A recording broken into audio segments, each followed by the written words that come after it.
అంటే Pawan Kalyan cinema release అవుతుందనే టార్గెట్గా బంద్ చేస్తామని అనుకున్నారా వీళ్ళు? అంటే మనం అనుకోవాల్సిన అవసరం లేదు, దాని అర్థం అదే కదా. ఇప్పుడు దాని అర్థం ఏంటి? అర్థం అదే వస్తుంది కదా. మీరు రిలీజ్లు ఉంటుండగా మీరు జూన్ 1 నుంచి బంద్ చేస్తున్నాం లెటర్ ఇచ్చారు, రిటర్న్గా లెటర్స్ ఉన్నాయి. Return is letters. నిన్న దిల్ రాజు గారు మీరందరూ మీడియా వేసేసారు, మీడియా వేయడమే కొంప ముంచింది అన్నారు. మీడియా వేయలేదు, మీరు లెటర్ ఎప్పుడైతే ఇచ్చారో ఎవరికోకుండా దొంగచాటుకి వెళ్ళిపోద్ది బయటికి లెటరు. మీడియా ఎలాంటి లెటర్ అయినా బయటకు వేస్తుంది. దాంట్లో ఒక రికార్డుగా ఉంది కదా, రికార్డుగా ఉంటే అలా వేశారు. పవన్ కళ్యాణ్ తప్పు మీరు చేసి మీడియా నుండి ఎలా? అంతే కదా. పవన్ కళ్యాణ్ గారు అంటే పవన్ కళ్యాణ్ గారికి అక్కడ pin to pin meeting pen డ్రైవ్తో సైతం అక్కడ ఎవరో పంపించారు, నేను లేని మీటింగ్లో ఎవరో పంపించారు. అలాగే మన దుర్గేష్ గారికి కూడా తెలుసు, ఇవన్నీ ఉన్నాయి. నేనేమంటానంటే ఏం జరిగినా బంద్ అని చేయాల్సినంత అంత నెసైటీ అంత సీరియస్నెస్ ఏం లేదు. ఇదేదో కావాలని ఒక కుట్ర డ్రామా చేశారు. బంద్ చేసేందంటే అక్కడ ఏప్రిల్ 19 అంటే జూన్ 1కి 40 రోజులు టైం ఉంది. అప్పుడు మే 9th రిలీజ్ అనుకున్నారు, ఇది మన హరిహర వీరమల్లు. అందుకని జూన్ 1 అనుకున్నారు, మళ్ళీ జూన్ 12కి వెళ్ళింది. ఓకే, అనువైన కారణాల వల్ల. నేనేమంటున్నానంటే ఇవన్నీ జరిగిన సిచ్యువేషన్లో దిల్ రాజు గారు చెప్పింది థియేటర్ లేవని వాళ్ళు అంటున్నారు. అరవింద్ గారు నా దగ్గర థియేటర్ లేవు అంటాను, ఇంకా సురేష్ బాబు గారు కూడా లేదని చెప్తారు, సునీల్ గారు ఏమంటే చెప్తారో చూడాలి. మరి 1500 మంది ఎగ్జిబిటర్లు ఏమయ్యారు? అది కాదు, ఆ ఎగ్జిబిటర్లు నష్టపోతున్నారు అనేదే శ్లోకం.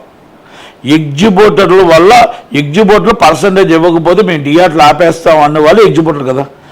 ఆ ఎగ్జిబిటర్ లేకుండా నిర్ణయం ఎవరు తీసుకున్నారు? ఈ 1350 మంది థియేటర్లు మీ దగ్గర లేవు, మీ నిర్ణయం మరి ఎగ్జిబిటర్ తీసుకోవాలి. ఆ ఎగ్జిబిటర్ లేని నేను అడుగుతున్న ప్రశ్న, 1350 మంది ఎగ్జిబిటర్లకి ఆకలితో అలమటించిపోతున్నాయి, కష్టపడుతున్నాం, బాధ చావో రేవో తేల్చుకుంటే ఇలాంటి మన బంద్ అనే తీర్పునిచ్చే ఎగ్జిబిటర్లు ఏది? ఆ ఎగ్జిబిటర్లు తెలియకుండా మీరు ఎలా నిర్ణయం తీసుకున్నారు? 15 మంది ఎలా తీసుకున్నారు? 1500 మందికి 15 మంది ఎలా తీసుకున్నారు?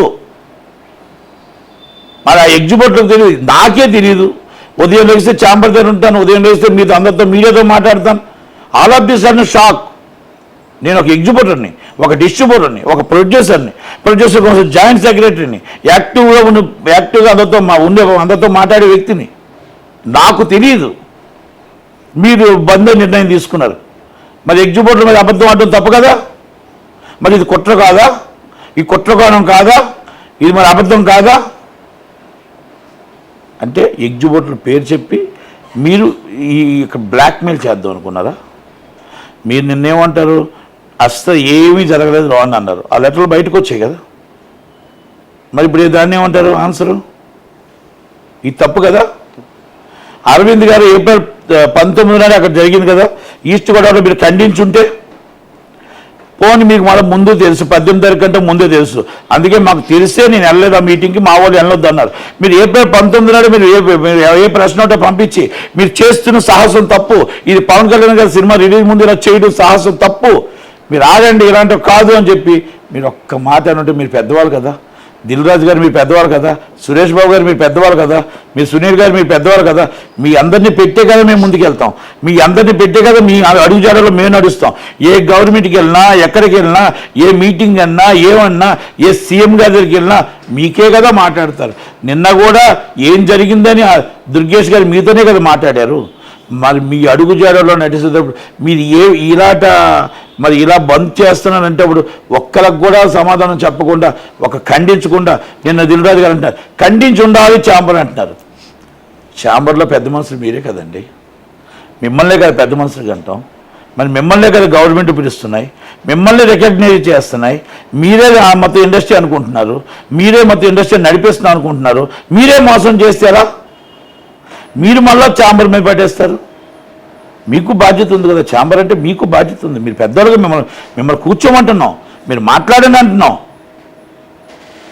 మరి మీరే చేసి అంటే ఇక అన్నీ కూడా ఇక్కడ అబద్ధం అంటే తప్పించుకునే ధోరణిలో ఆ నలుగురు ఉన్నారు.